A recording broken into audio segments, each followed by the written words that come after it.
ఈ రోజే డౌన్లోడ్ చేయండి. మీ ఫేవరెట్ షోస్ చూడండి. సత్య గురించి ఈరోజు ఎలాగైనా ఆనంద్కి చెప్పేస్తాను. ఇక ఈ ఆస్తులకి ఈ బిజినెస్లకి నేనే వారసున్నని బామ్మ నమ్మేలా చేస్తాను. అది కాదు ఫణి, ఈ సత్య చేసే పనుల వల్ల తను త్రిపుర కాదు సత్య అని తెలిసిపోతుందేమోనని భయంగా ఉంది. అవునరా, సత్యాన్ని మనమే తీసుకొచ్చామని కూడా తెలిసిపోతుందేమో.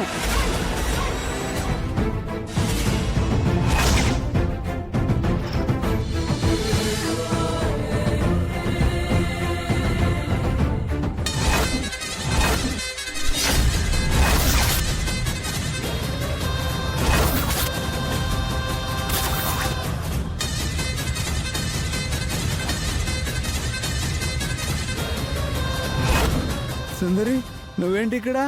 నేను సుందరిని కాదు, సత్యని. నేను సత్యని, వెంకటాపురంలో రిక్షా తొక్కే సత్యని.